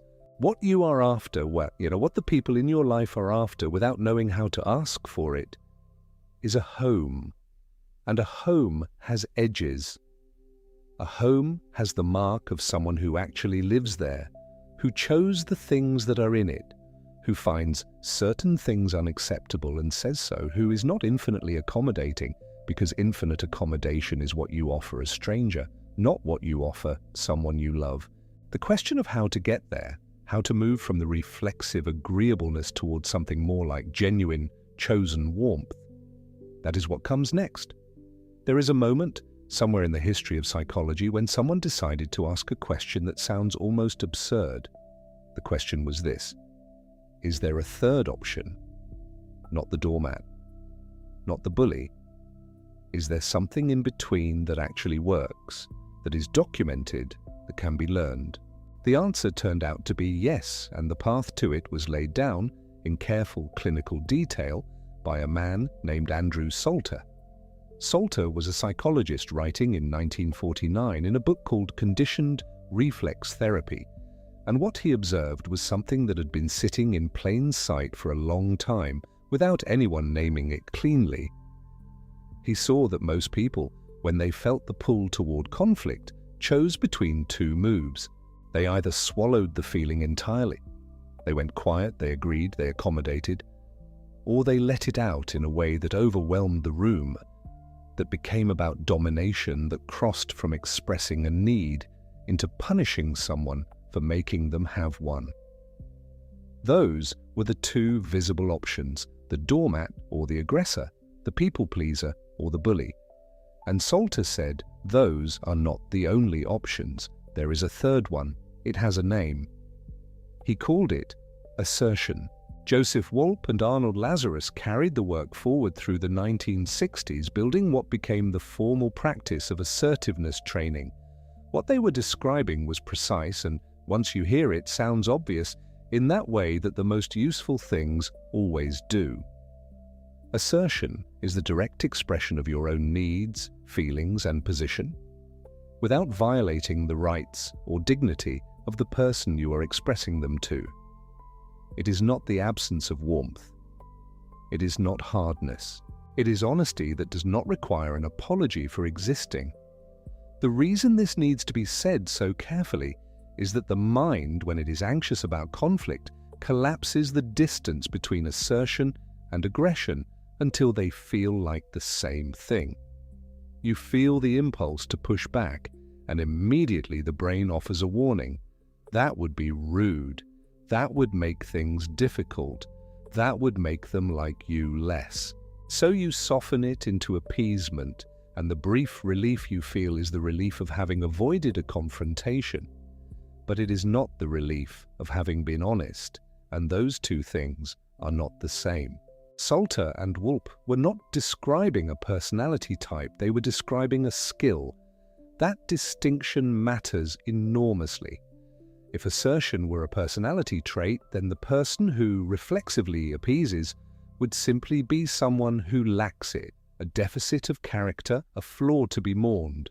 But if it is a skill, it can be practiced. It can be learned in pieces, applied in low-stakes situations first, built up slowly the way you build anything that requires both understanding and repetition. The person who has spent years, or a lifetime, being the one who agrees, who accommodates, who finds the other person's comfort before their own, is not fundamentally different from someone who asserts. They have simply been practicing a different thing. They have been drilling the reflex of appeasement until it fires before conscious thought, until it feels like temperament rather than habit. What assertiveness training names, and what Salter saw so clearly, is that it can go the other way. The reflex can be retrained. The third option becomes available.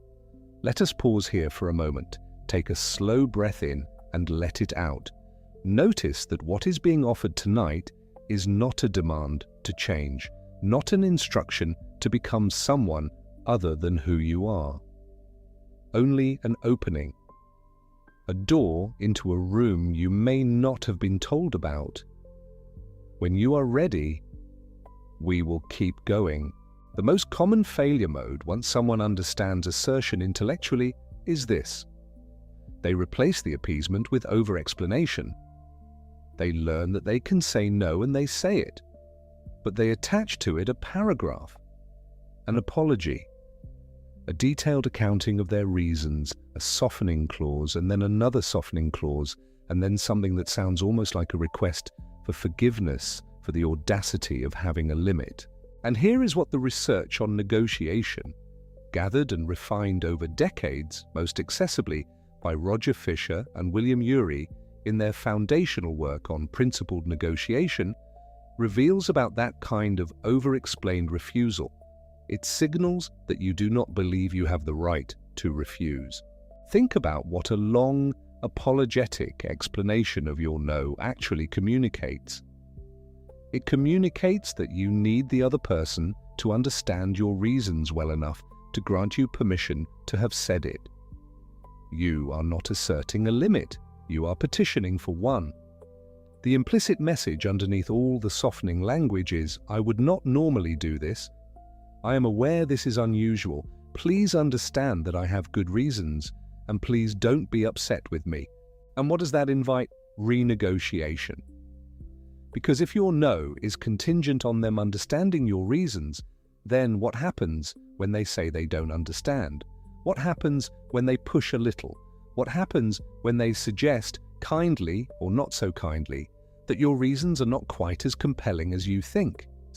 The over-explained no is a no that is already preparing to become a yes. The other person can sense this. Not always consciously, but in the way that people sense structural instability. Not by analyzing the architecture, but by noticing a kind of wobble underfoot. The clean no is different. The clean no is exactly what it sounds like. It is a complete sentence. It does not require a paragraph to stand up. I can't do that. That doesn't work for me. In its purest form, just no. Not cold, not aggressive, not accompanied by a performance of indifference. Simply a limit, stated without apology, without excessive justification, without the implicit plea for permission. And what it communicates keeps what lands in the room before any content does, is that you believe you have the right to have it. You are not asking, you are informing. Fisher and Ury's negotiation research makes clear that concessions granted too easily are discounted. The thing you give away instantly is the thing that is worth least in the other person's accounting. This is not because people are calculating and cruel. It is because ease of acquisition is one of the signals we use below the level of conscious thought to gauge value. What requires nothing to obtain costs nothing. What requires something, patience, persuasion, genuine exchange, carries weight. This applies to your agreement too. Your yes, when it costs nothing to extract, carries nothing. And your no, when it is solid and quiet and does not wobble, carries something real. The person on the receiving end of a clean no may not feel immediate warmth. There may be a moment of surprise or even mild friction, but underneath that, and this is what matters over the longer arc, there is a recalibration. This person has a position. This person is knowable. I now have information I did not have before about who they are and where they stand, and from that information, something like trust can begin to build. It is also worth saying a clean no is not a policy of refusal. The person who learns to say no cleanly does not say it constantly, does not say it to perform toughness, does not treat every request as an opportunity to demonstrate their limits. They say it when they mean it, and because of that, their yes is worth something too. The no and the yes are in a relationship. They define each other. A world with only yeses has no yeses at all, only the texture of inevitability. What comes alongside the clean no is something equally important, and perhaps even more commonly avoided: disagreeing without turning the disagreement into an attack. Assertion training, in the specific techniques developed by Wolper and Lazarus and those who built on their work, gives precise tools for this, and they are worth naming concretely because the abstraction alone is not enough. Understanding that you can disagree respectfully is not the same as having language to do it with. When the situation arrives and your heart rate ticks up and the automatic reflex of appeasement begins to fire, you need something specific, a form, something your mouth can actually say. The first move is to affirm the relationship while differing on the issue. These two things can coexist. You can think someone is wrong about a particular matter and still value them, still want the conversation to go well, still respect what they brought to the table. Saying so, explicitly, simply, does something useful. It prevents the disagreement from being read as a rejection. I see this differently than you do, and I want us to get this right. 7 words of difference, 5 words of commitment to the shared thing. That structure. I differ, and I am still here, and I want this to work, is not a diplomatic trick. It is an accurate description of what is actually happening for someone who can hold both things at once. The second move is to separate the person from the position. This is a distinction that sounds easy and is, in practice, surprisingly difficult, especially in close relationships where the person and their positions can feel fused. When someone we care about says something we think is wrong, there is a strong pull to respond to the wrongness as though it reflects on them, as though correcting the position requires diminishing the person. Assertion training insists on the separation. The position can be examined, questioned, disagreed with, even found wanting, while the person is treated with undiminished regard. You can tell someone their idea won't work while making it clear through tone and attention and continued presence that they are not being dismissed along with it. The third move is to own your view as your view, not as a verdict, not as a correction handed down from a position of superior certainty. I think, and in my experience and the way I see it, are not hedges that weaken your position. They are accurate descriptions of what a position is. No one has access to reality without a perspective. Presenting your disagreement as a personal view rather than a universal fact invites conversation rather than defense, and it is more honest about the nature of what you are actually offering. You are not pronouncing, you are contributing. None of this is weakness. That bears repeating because the anxiety about conflict will try to read every softening of tone as a capitulation, will try to say that owning your view as a view is the same as backing down from it. It is not. You can hold your position with complete steadiness and still offer it without aggression. The steadiness lives in the content. The gentleness lives in the delivery. The two are not enemies. Let us rest here for just a moment. Breathe in and let it settle. This is not a list of rules to memorize before tomorrow. It is more like a description of a direction, a way of moving through the moments when you feel the pull toward either appeasement or attack, and finding, somewhere between them, the steadier thing. Take your time, we will continue. Now, Benjamin Franklin. In 1969, 2 researchers named John Jecker and David Landy ran an experiment that tested something Franklin had described in his autobiography 2 centuries earlier. Franklin had written about a rival in the Pennsylvania legislature, a man who actively opposed him and clearly disliked him. Franklin wanted to win this man over, not by showering him with favors and generosity, which was the intuitive approach, but by doing something that seems, on its face, entirely backwards. He asked the man for a favor. Specifically, he asked to borrow a rare book from the man's library. The rival lent it. Franklin returned it with a polite note. And shortly afterward, the rival's behavior toward Franklin changed. He became warmer, more cooperative, more genuinely friendly. They eventually became close. Franklin's explanation of why this worked has a certain beautiful directness to it.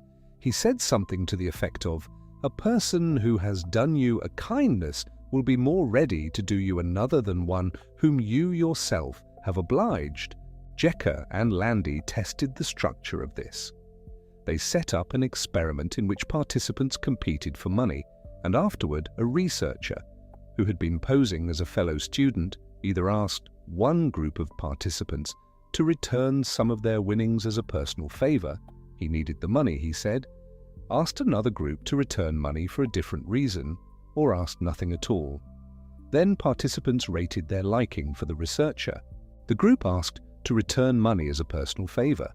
The group who gave something up on his behalf liked him more, not less. More. What this shows is something about how relationships actually function, as opposed to how we tend to imagine they function when we are in the grip of the appeasement logic. The appeasement logic says, give, give, give, never burden, never ask, make yourself costless and easy and pleasant, and all need flows in one direction. And the cost of this is invisible until you look at it directly. Relationships are not designed for one-way flow, they are systems of exchange. And not merely economic exchange, not give to get in a calculating way, but the deeper kind of exchange that says, I am not a service, I am a person, I have needs, and sometimes I will bring them to you, and in the bringing I am offering you something real, which is the chance to matter to me. The person who never asks for anything denies the people in their life the experience of being needed, and being needed, it turns out, is one of the primary mechanisms of attachment. It is one of the ways we become important to each other, not by being given things, but by being given the chance to give, to be the one someone turned to be the person whose particular help, whose specific knowledge, whose afternoon was the one that solved the problem. The overgiver, the constant appeaser, the person who makes themselves frictionlessly available, takes this experience away from the people they are trying to please. They are so busy filling every gap that there is no gap left for anyone else to fill. And relationships without gaps do not deepen.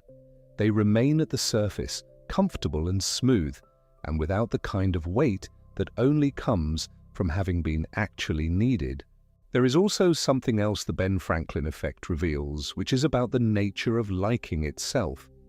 We tend to assume that liking causes giving, that we give to people we already care about. But the causation also runs the other way. We come to care about people we have given to. The act of doing something for someone creates a bond, something in the psychological architecture that says, I expended something here. This must be worth something to me. Jecker and Landy's experiment made this visible. The favor was not evidence of an existing relationship. The favor created one.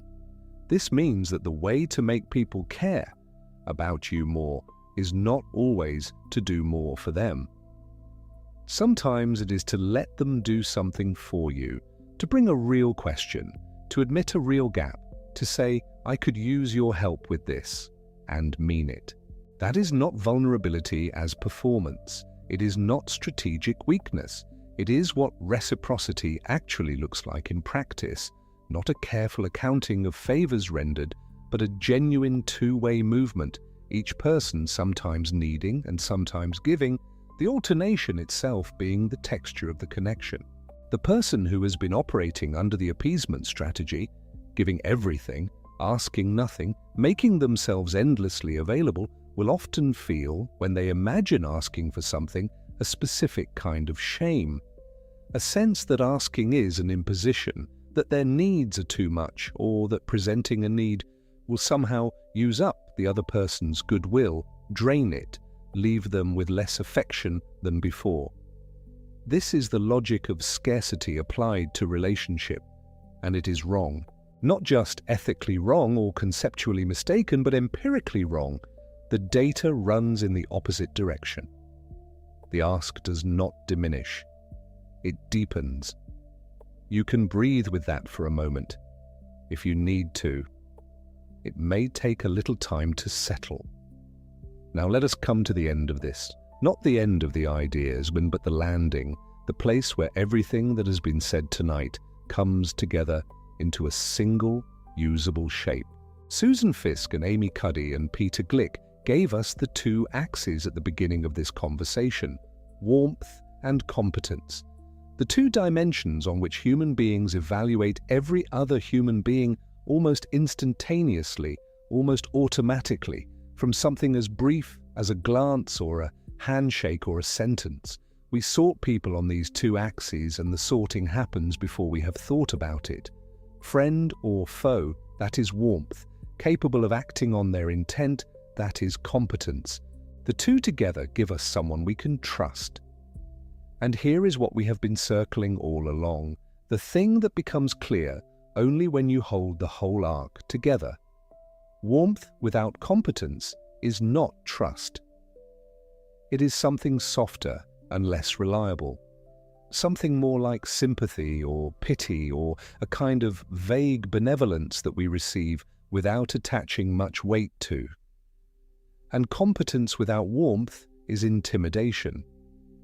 It is something we may respect at a distance while not wanting to rely on, but warmth paired with competence, warmth that is visibly chosen by someone who has the capacity to withhold it, that is something else entirely. That is the combination that the human brain reads as trustworthy. And what creates the perception of warmth as chosen? What is the evidence that a person's kindness is a real expression of something, rather than a performance of it, or a reflex, or a kind of anxious management? The evidence is the demonstrated capacity for the alternative, the visible fact that they can say no, that they sometimes do, that their agreement when it comes is not guaranteed.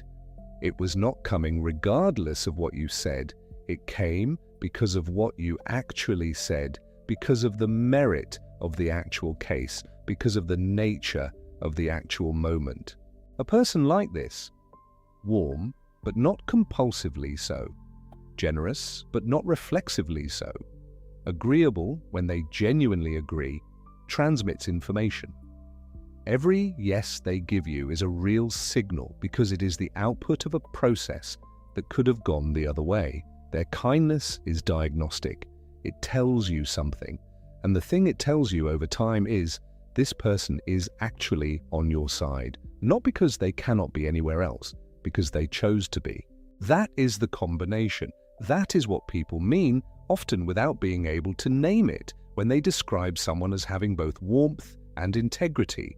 They mean this person can be kind, can also tell me a hard truth. They can help me and can also say no when I ask too much. They can agree with me and they can push back when I am wrong. These are not in contradiction. They are the same thing seen from different angles. The single underlying fact that this person is present, honest, and choosing their responses rather than just producing them. Think about the people in your own life whom you trust most fully. Not the ones you like most, or the ones who are easiest to be around, or the ones who have never made things uncomfortable. The ones you actually trust. The ones you would bring a real problem to. The ones whose word carries weight, whose praise means something, whose presence in a difficult moment actually steadies you.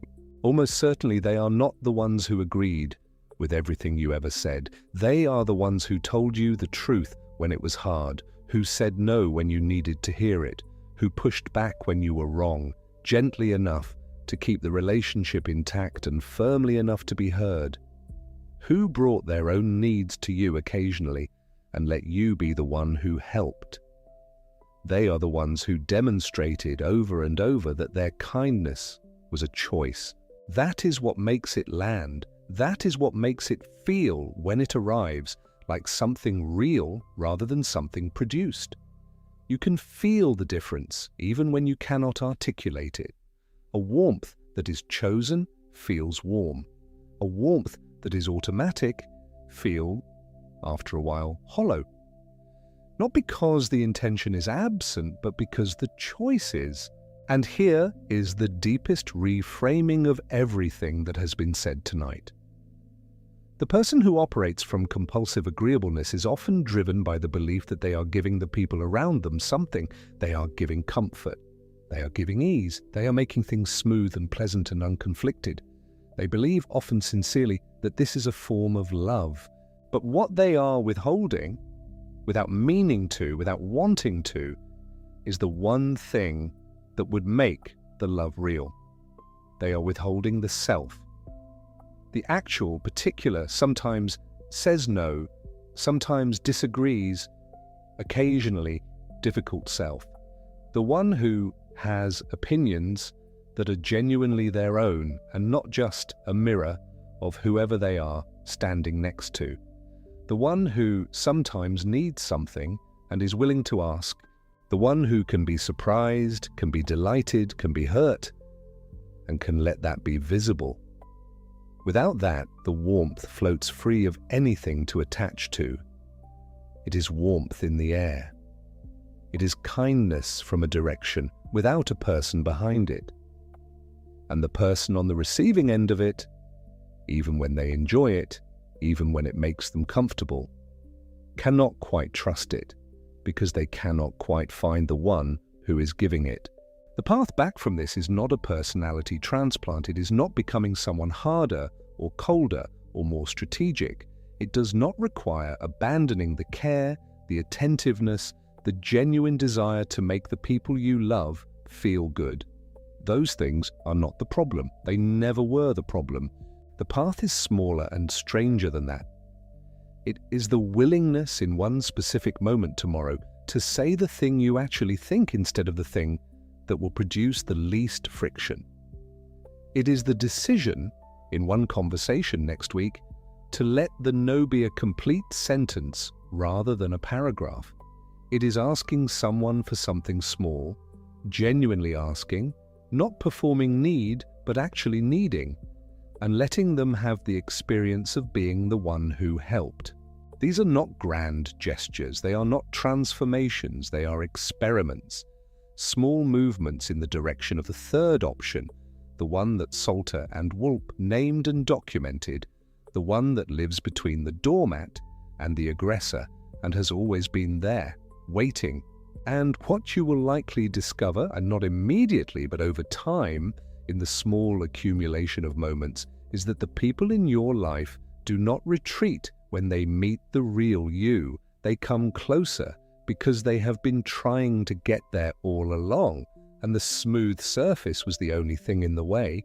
The warmth does not disappear. It becomes more itself. It becomes the warmth of someone who is actually present, actually choosing, actually here. And that warmth, offered freely by someone who also knows how to withhold it, is worth everything that the reflexive, compulsive, anxious version was trying to be and never quite managed. It is worth trusting. Let us come to rest here, gently. We have traveled some distance tonight. We started with a signal, the strange, counterintuitive fact that a yes given to everyone is worth nothing, that a kindness becomes noise the moment it becomes inevitable. We watched how the human brain, sorting people in fractions of seconds along the axis of warmth and competence, quietly discounts the one who maxes warmth without any evidence of the capacity to do otherwise. We sat with the Mayer and Davis and Scorman model of trust, and its quiet demand that integrity show up alongside benevolence, that a person be not only warm but legible, not only kind but knowable, not only agreeable but recognizably, consistently themselves. We met the spilled coffee and the peculiar gift it gave, the relief that a small flaw or a sharp edge, far from diminishing a person, makes them more real, more likable, more like someone you could actually trust. We heard about the gain-loss theory and the strange arithmetic of earned approval, the way a yes that follows a no carries a weight that a yes given freely never can. We held the concession that comes too easily and felt in the body how it lands as something slightly less valuable than it was before it was given. We drew the line between kindness and appeasement, the cleanest, most important line in all of this. Kindness that moves toward the other person's actual good, appeasement that moves away from your own discomfort. The same action, sometimes, with completely different engines underneath it, and we named the fawn response honestly as a clinical framework rather than a verdict, and acknowledged what it is describing, a kind of fear dressed up in helpfulness. We felt the cost of surface acting the tax that Hochschild named and Grande measured. the exhaustion of performing a warmth you do not feel, the burnout that accumulates in the body of a person who has been spending their emotional labor to purchase a signal that the other person cannot use. And then we came to the third option, to Andrew Salter in 1949 asking the question no one had quite asked before, to Wolper and Lazarus carrying it forward into practice, into teachable form, to the clean no standing on its own without a paragraph of justification holding it up, to the specific verbal moves of disagreeing without hostility, affirm the relationship, separate the person from the position, own your view as your view, to Benjamin Franklin and his borrowed book and the rival who liked him more for being asked, and what that quiet experiment teaches about the nature of reciprocity and what it means to let someone care for you. And we arrived here, at the integrated picture. At the two axes, warmth and competence, and the trust that lives at their intersection. Not warmth alone, not competence alone, but the combination. Warmth that is chosen. Warmth from someone who demonstrably, visibly, has the alternative available and reaches past it. Warmth that means something because it is not automatic. Kindness that is information. You do not need to remember all of it. If one thing stays with you tonight, one small thought that you carry into sleep and wake with somewhere behind your eyes tomorrow, let it be the simplest version. You are not too kind. You have never been too kind. What you may have been is kind in a way that hid you, and you are not required to keep hiding. The kindness is already there. It has always been there. It is real and it is yours, and the people in your life can feel it even when they cannot find you behind it. What changes, when it changes, is not the warmth. It is only the willingness to let the warmth be attached to someone, to a person with a position, a person with a limit, a person who can look across a conversation and say, gently, honestly, without performance and without cruelty, I see it differently, or I can't do that, or simply, here is what I need. That person, towel with warmth and edges both, with generosity and integrity both, is the one people trust. That person was always you. Sleep well. One last sleepy beep before the dark. Good night.